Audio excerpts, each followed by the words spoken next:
지구에 주는 우리의 선물.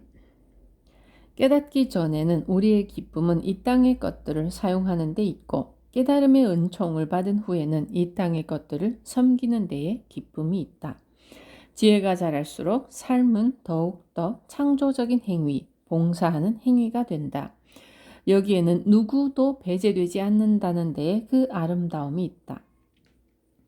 발리 섬의 전통 문화에는 예술가라는 말도 없고 창조적인 사람들도 따로 없으며 봉사하는 사람과 봉사하지 않는 사람이라는 개념도 없다고 한다. 각자가 자신의 독특한 재능을 바쳐야 하며 모든 행위가 신께 바쳐진다. 신성한 음악과 춤과 그림과 노래와 이야기와 신비적인 황홀경과 기도가 식사를 준비하는 행위와 수확하는 일, 수레를 끄는 일과 융합되어 있다. 모든 것의 가치가 환영받으며 모든 존재들이 신과 연결되어 있다. 우리는 각자가 지구에 줄 선물을 가지고 있다. 즉 생명의 그물망에 우리 자신을 늘 바치고 있는 것이다. 우리는 종종 우리가 바칠 수 있는 작은 기여의 씨앗을 가벼이 여기고 무생명의 넓은 환경 속에서 그것이 맺은 열매를 인정하지 않는다. 가슴이 깨어나면 우리는 우리의 모든 행위가 우주 전체에 그 영향을 두루 미친다는 것을 깨닫는다. 이런 시각은 삶을 변화시켜 놓을 수 있다. 한 교훈적인 이야기가 이것을 보여준다. 한 사내가 유럽의 어느 거대한 공사장을 찾아갔다. 거기는 많은 일꾼들이 근처에 있는 높은 건물을 지어 올리는 일을 하고 있었다. 그 일은 수백 년 동안 계속되고 있었고 그가 한 일꾼에게 무슨 일을 하고 있었는지를 물었다. 그는 지친 듯이 대답했다. 내 일은 돌을 반듯하게 다듬어서 갖다 주는 일이요. 사내는 옆에 다른 일꾼에게 가서 또 물어보았다. 당신은 무슨 일을 하고 있습니까?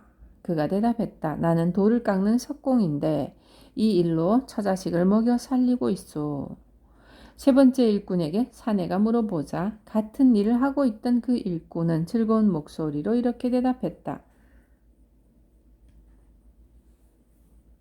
나는 대성당을 짓고 있소. 우리가 지구를 하나의 대성당으로 볼 수 있다면 우리의 눈은 열리어 우리가 하는 모든 행위에서 은밀한 행복을 찾아낼 수 있다. 모든 석공들이 큰일에 기여하고 있었다. 다른 점은 그것을 자신이 아느냐 하는 것이다. 정치적인 한거를 하든지 학교에서 공부를 하든지 1년 동안 명상을 하든지 아메리카 삼나무 숲에서 1년을 살든지 우리는 각자의 목소리와 각자의 길을 바쳐야 한다. 우리의 특별한 재능이 아이들을 돌보는 것일 수도 있고 법률, 상업, 음악, 컴퓨터 통신 혹은 정원 가꾸기일 수도 있다. 벽돌이 어떤 것인가는 중요하지 않다. 다만 각자의 독특하고 고유한 목소리가 살아있는 목표와 조화롭게 움직이게 하는 것이 중요하다. 성당을 짓는 자신의 역할을 잊어버리면 우리의 삶은 서글퍼진다. 이런 전망을 잃어버리면 우리의 혼은 말라버린다. 아무리 하찮은 일을 하더라도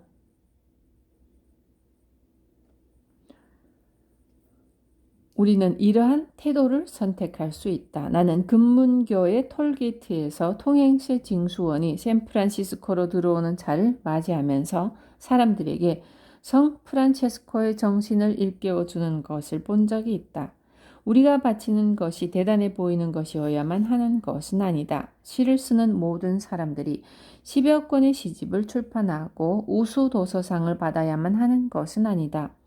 물려받은 메마른 땅을 갈아 생계를 유지하는 아시아의 시골 농부도 노래를 흥얼거리며 쟁기질을 할 수 있고 자신의 기도를 모스크에 바칠 수 있으며 마을 사람들에게 자신의 시를 읊어줄 수도 있다. 그 역시 세상을 바꿔놓고 있는 것이다. 우리의 재능은 선조들과 신들과 생명의 창조적 지능으로부터 내려온 축복이다. 가슴을 열어놓으면 우리가 재능을 택하듯이 재능이 우리를 택할 것이다. 그 시작을 위해서 오직 귀를 기울이기만 해야 한다. 현대 상업주의 문화의 소란과 탐욕으로부터 자신을 고요히 침묵시키면 우리가 할 일을 속삭여주는 친밀한 목소리가 들려올 것이다. 그 목소리는 우리가 교도소의 정원 가꾸기 사업을 벌여야 할지, 국제사면위원회에 편지를 써야 할지, 우는 아이를 달래야 할지, 대성당을 지을 돌을 기부해야 할지를 알려줄 것이다. 그것이 완성되는 것을 생전에는 결코 보지 못할지라도 말이다. 오지브웨이족 인디언의 속담은 이렇게 우리를 일깨운다. 때로는 자신이 측은하게 여겨질 때도 있지만 그러는 동안에도 나는 위대한 바람에 실려 하늘을 가로지른다. 태어날 때마다 우리는 자신이 이 위대한 바람, 거룩한 혼, 도, 법 혹은 생명의 신성한 강에 실려가고 있음을 느끼기 시작한다. 우리는 이 지구에 속해 있음을 깨닫는다. 우리가 어떤 사람이든지 바로 그 사람으로서 충분하다. 우리가 어디에 있든지 그곳이 바로 깨달음을 위한 장소이고 그곳이 우리가 봉사해야 할 곳이다. 이것을 이해하면 감사와 편안한 느낌이 우러나온다.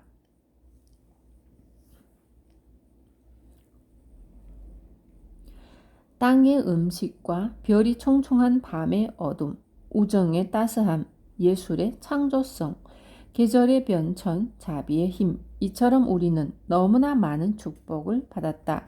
우리는 이 아름다운 선물인 지상의 생명을 아끼고 보호하며 우리 자신을 축복으로서 주어야 한다. 월트 휘트먼의 다음 시처럼 이것이 내가 해야 할 일이다. 땅과 해와 동물을 사랑하고 불을 경멸하고 손을 내미는 모든 이들에게 동전을 주라. 어리석고 미친 짓거리에 항거하라. 너의 소득과 노동을 이웃에 바치고 폭군을 증오하라. 신에 대해 논쟁하지 말고 사람들에게 관대하게 대하고 또한 인내하라. 학교나 교회나 책에서 보고 들은 것을 재검토하라. 너의 영혼을 모욕하는 것들을 차버리라. 그러면 내 육신이 위대한 시가 되리라.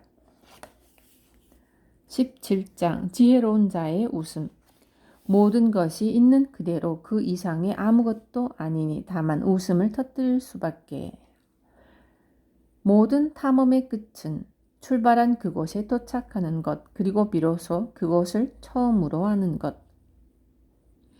나의 친구 제임스 바레즈는 그의 구루인 푼자와 함께 지내기 위해 인도로 여행했던 이야기를 들려준다. 푼자는 그의 자유로운 영혼과 제자들에게 전달했던 깨달음의 에너지와 유쾌한 웃음으로 널리 찬양을 받고 있었다. 제임스는 20년 동안 명상 수행을 하여 매우 사랑받는 불교 지도자가 되어 있었지만 여전히 성장하고 싶고 영적 삶의 중심부로 더 깊이 들어가고 싶은 열망으로 그는 인도로 갔던 것이다.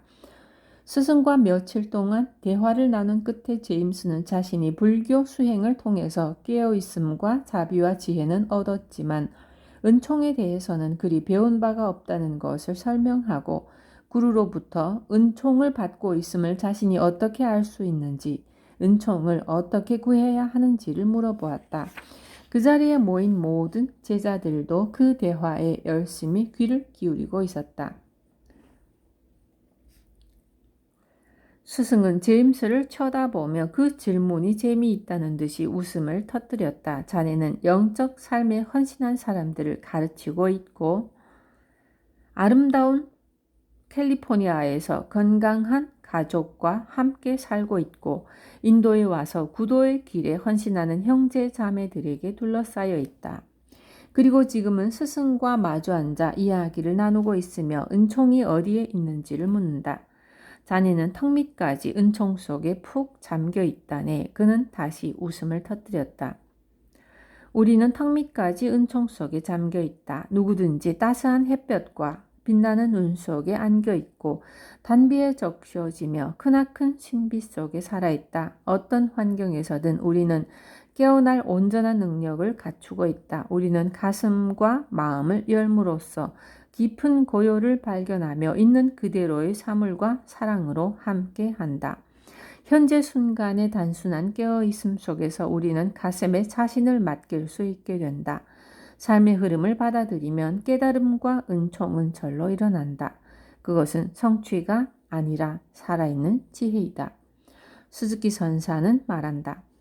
모든 것이 변한다는 영원한 진리를 깨닫고 그 속에서 평정을 찾으면 우리는 어느새 열반에 있다. 이것을 깨닫는 매 순간마다 비극과 아름다움에 대해 똑같은 감수성과 애정이 우러난다. 힘이 요구되면 그것은 거기에 있다. 유연성과 복종이 요구되면 그것도 거기에 있다. 우리는 이 놀라운 삶 속에서 편안하다.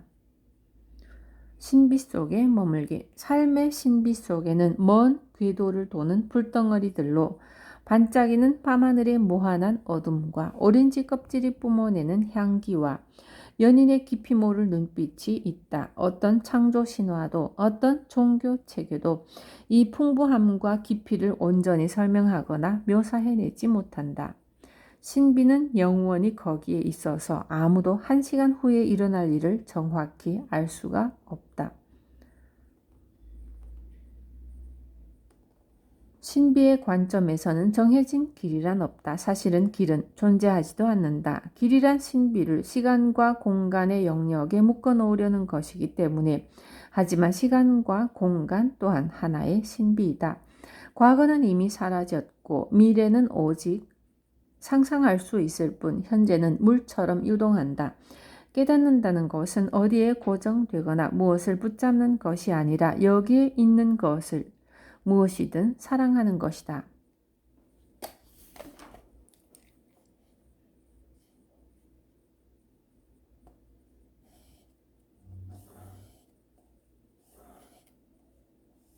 이 진실을 알면 가슴이 붙들고 있던 것이 풀려난다. 우리에게 탄생을 안겨준 신비는 하나의 춤사위가 된다. 힌두교 성자들은 이 춤사위를 릴라라고 부른다. 생명의 영원한 춤사위이다.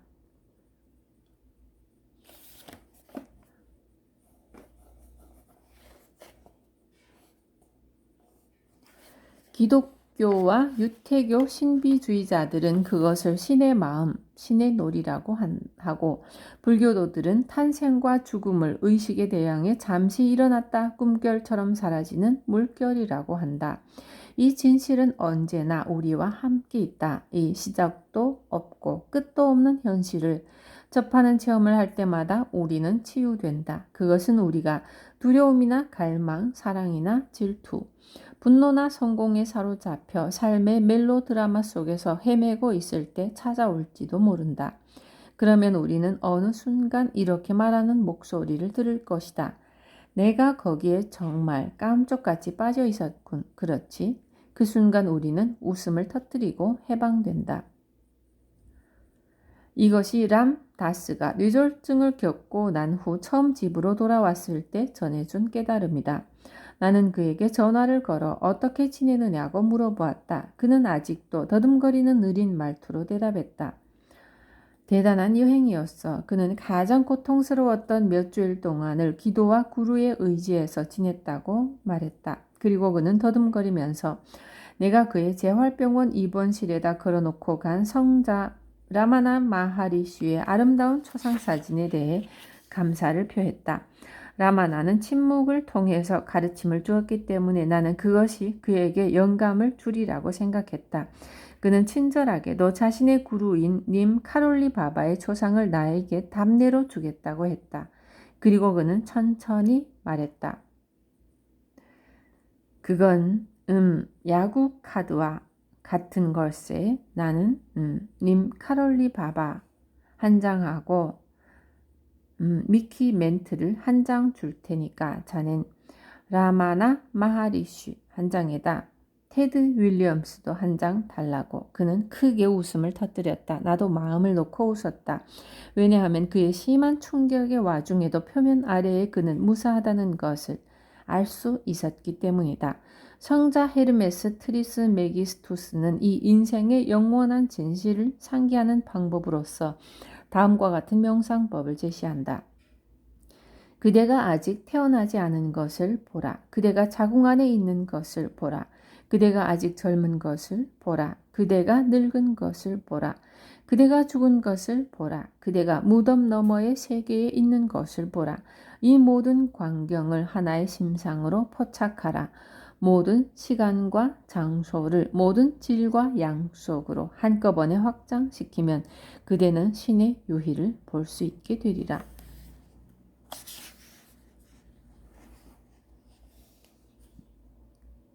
거꾸로 살기라는 제목의 다음 시는 좀 더 현대적인 방식의 암시를 준다.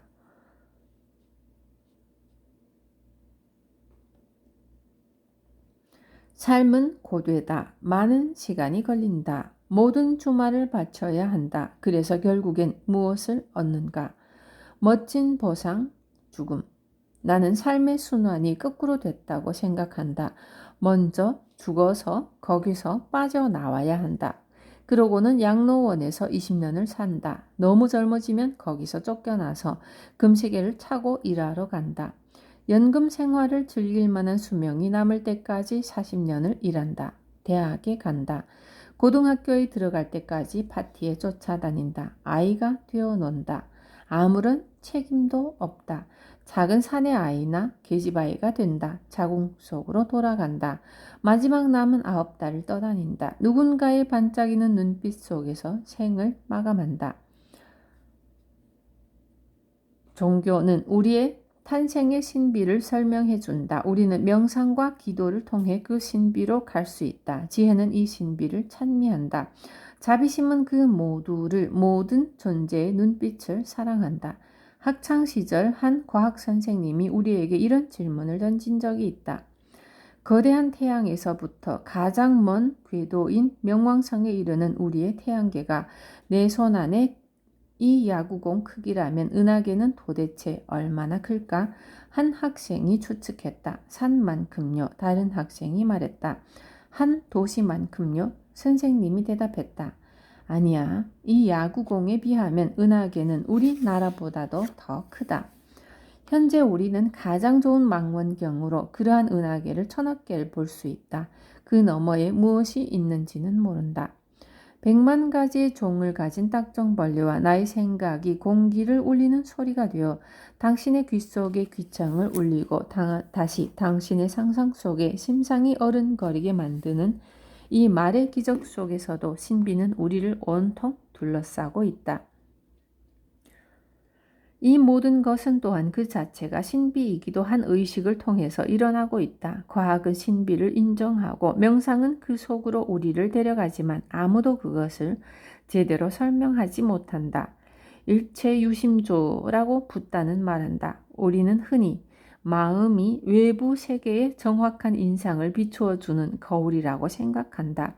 그것은 마음이 바로 창조의 기본 원소임을 깨닫지 못한 탓이다라고 라빈드라나트 타고르는 말한다. 캘리포니아 대학교 의학센터의 랜돌프 버드의 이중 맹금 연구에 대해서는 달리 어떻게 설명해야 할까?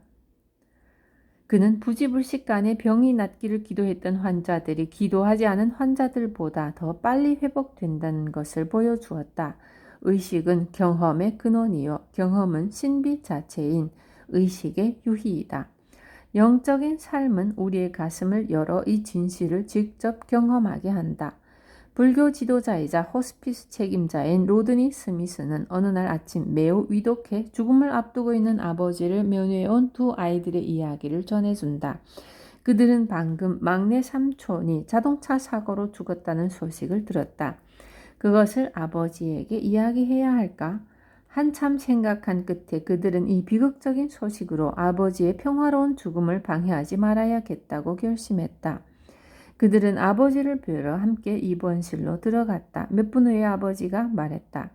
나에게 할 말이 없니?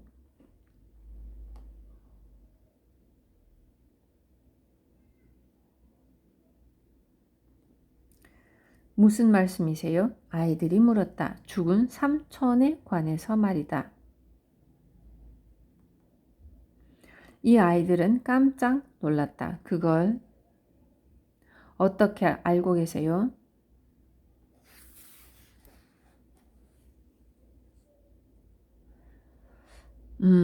난 아침 내내 그와 이야기하고 있었단다. 그들은 마지막 몇 분 동안 사랑의 마음을 나누며 함께 있었다. 그리고 잠시 후에 아버지가 돌아가셨다.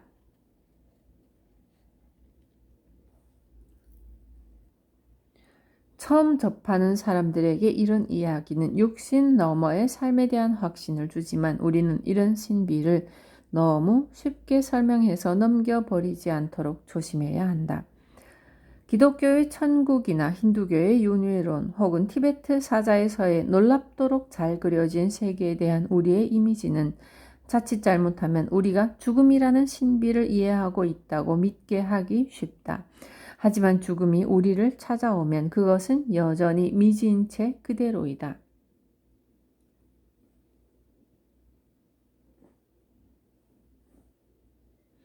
여러 해 동안 새로운 방식의 치유와 호스피스 활동을 벌여온 스티븐 레비는 말기암에 걸린 한 아이의 이야기를 전해준다. 이 어린 소녀는 죽음이 점점 가까이 다가오자 다른 세계들을 떠돌아다니기 시작했다. 호흡이 몇 번이나 정지되었고 한 번은 이런 임사 체험으로부터 돌아와서 말을 할 수 있게 되자 그는 눈빛을 반짝이면서 스티븐에게 밝은 빛을 보고 터널을 지나갔던 이야기를 들려주었다. 스티븐에게 이런 내용은 그리 새로운 것이 아니었지만 소년이 그 다음에 본 것은 경외와 흥분을 자아냈다. 그 다음에 나는 라파엘을 보았어요. 그는 나를 도와주려고 하고 있었어요.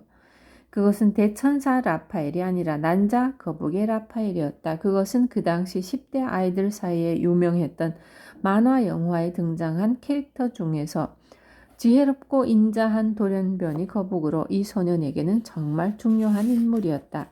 소년을 사후의 세계로 인도하려고 온 것은 닌자 거북이었던 것이다.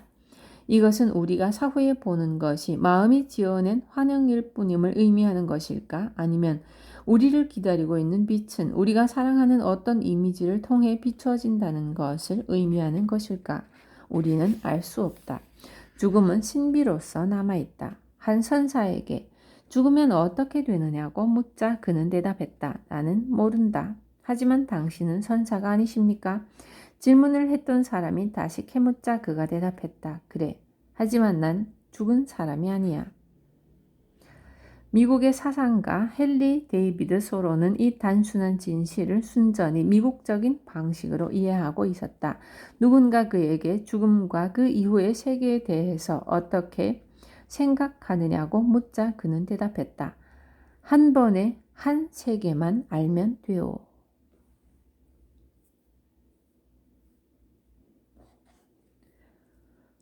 알려고 애쓰지 않는 지혜. 지혜는 알미 아니라 있음이다. 기독교 신비주의자들은 구도자들에게 신뢰하는 가슴으로 무지의 구름 속으로 들어가라고 가르쳤다. 여기서 무지란 단순히 알지 못하는 것이 아니라 알려고 애쓰지 않음을 뜻한다. 지혜로운 가슴이란 모든 것을 이해하는 가슴이 아니다. 그것은 모른다는 진실을 견뎌낼 수 있는 가슴이다. 가슴이 열려서 모든 것을 전적으로 수용할 수 있게 되면 신비 속에서 지혜가 흘러나온다. 이 단순한 신비의 공간으로부터 공감과 사랑과 민감성과 모든 좋은 것들이 생긴다. 어느 힌두교 지도자는 나이를 먹음에 따라 지식 대신 사랑을 신뢰하게 되었다고 말한다. 나는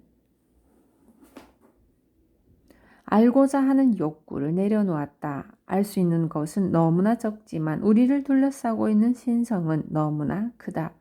이제 나는 단순함 그리고 사랑을 신뢰한다.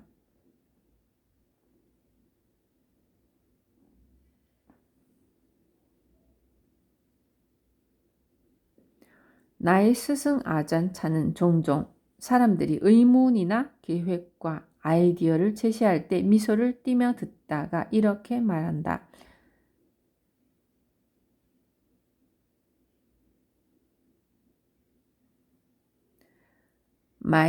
네. 이 말은 확실한 것은 아니군. 그렇지 않습니까? 라는 뜻이다. 그는 불확실성의 지혜를 이해했다. 그리고 그 한가운데에서도 편안해했다. 한 수피 스승은 나에게 이렇게 이야기했다.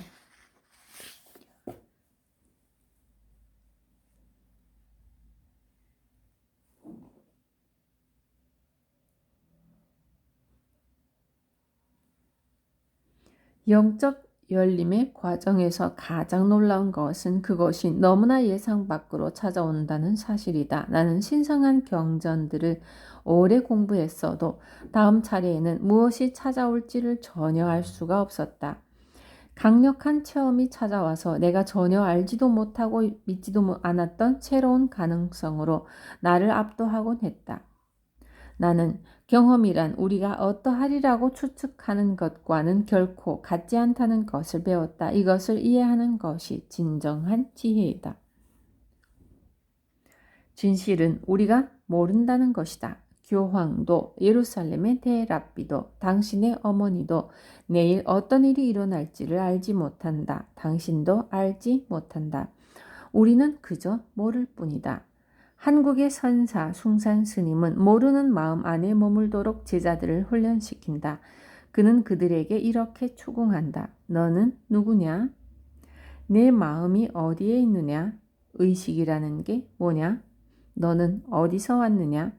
그럴 때마다 제자들은 모릅니다 하고 대답한다. 그러면 그는 이렇게 말한다. 이제 그 모르는 마음을 지켜라.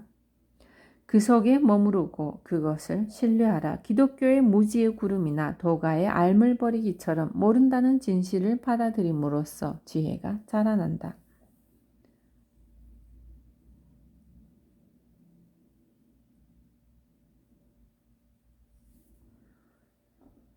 모든 것을 알지는 못해도 마음을 열어놓고 열심히 귀 기울이는 사람과 이야기할 때 우러나오는 즐거움이 있다.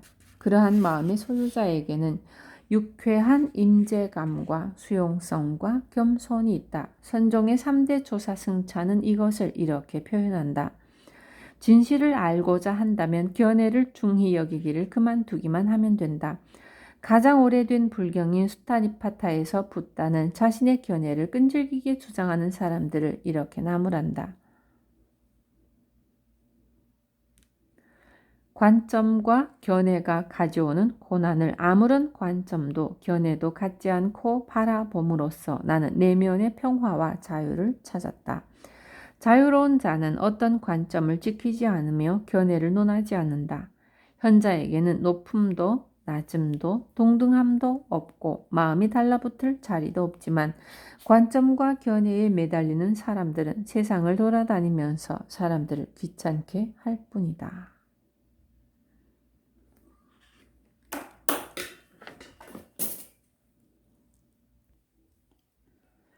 나는 오랫동안 이 말을 이해하지 못했다. 절에서 수행하고 수련회를 인도하기 시작한 후에도 나는 많은 견해를 가지고 있었다. 처음에 내가 중점을 두었던 것은 대개가 사람들에게 불교의 원리를 가르침으로써 그를 통해 탐욕과 미움과 망상을 극복하고 이해와 의식의 각성을 기르게 하는 것이었다. 나는 사람들이 집착의 습관을 인식하고 탐욕과 노여움과 미움과 혼란을 없애기를 바랐고 그러한 통찰이 변화를 가져오리라고 생각했다.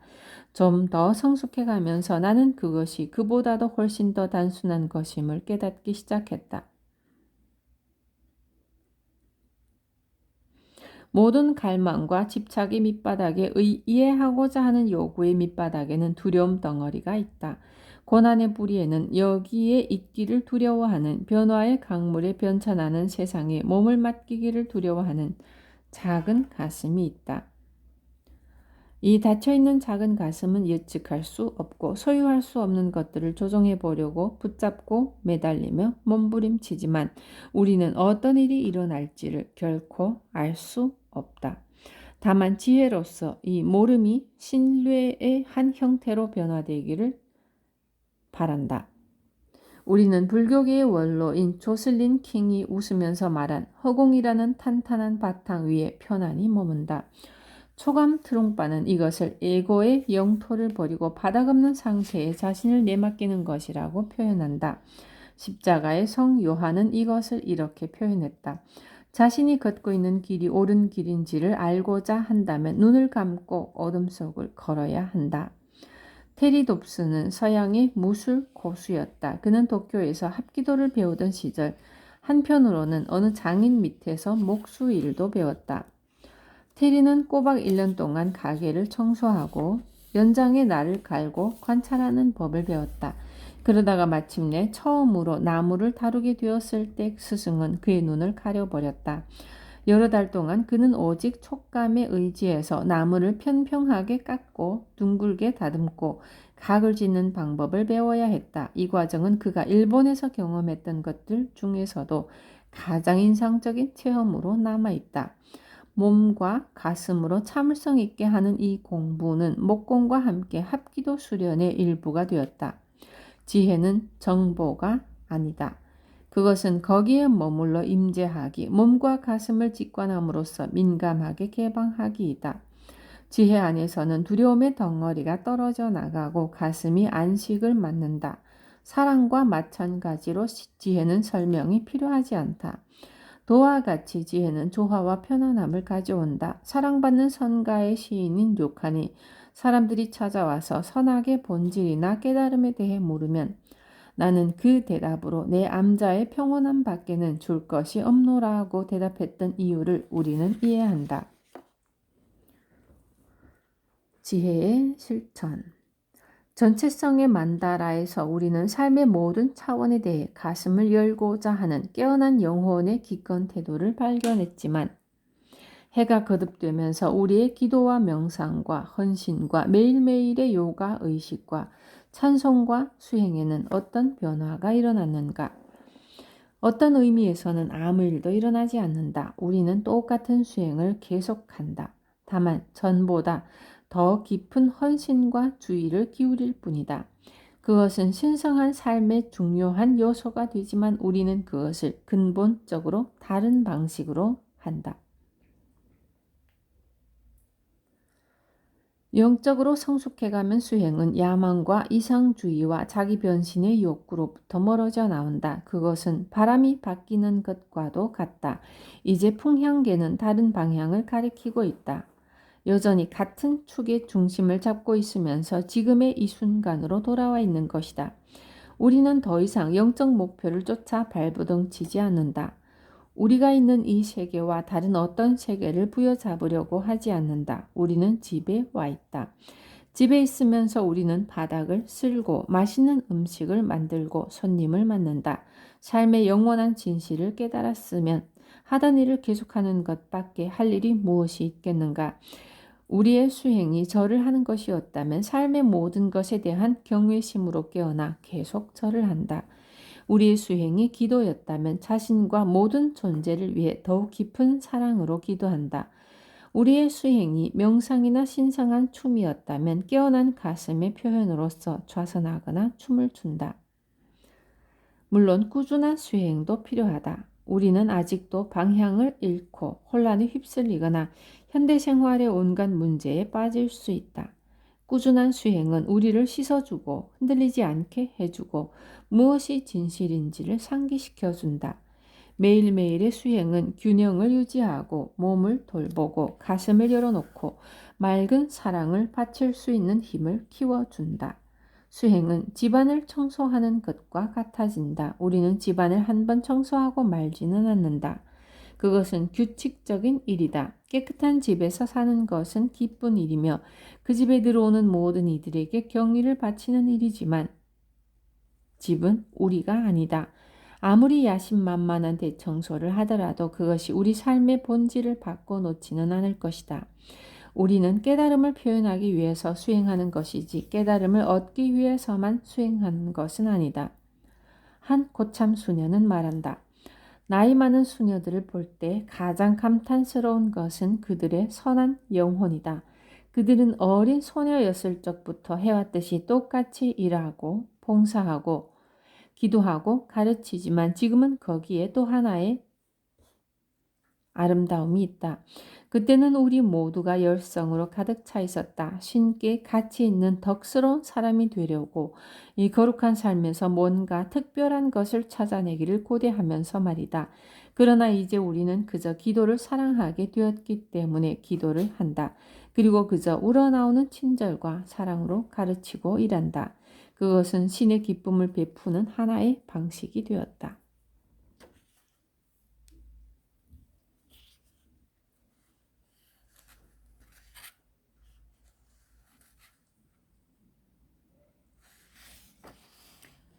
샌프란시스코 선원 호스피스 센터의 책임자로서 여러 해 동안 일한 프랭크 오스타셰스키는 지혜와 진실에 관한 이런 소박한 이야기를 전해준다. 죽기 하루 전에 존은 깨어있는 혼수 상태였다. 안면이 온통 잔뜩 긴장되어 있었고 머리는 뒤로 완전히 넘어가 있었다. 목의 근육도 단단히 수축되어 있었고 숨 쉬는 것 자체가 사투였다. 이것은 분명히 죽음의 한 단계였지만 내 눈에는 뭔가 이상이 있는 것 같았다. 이런 일의 경험이 있는 어느 유명한 스승은 그의 영혼이 몸을 떠나려고 하는 것이라며 길을 가르쳐 주기 위해 머리 위에다 손을 얹어 주어야 한다고 했다.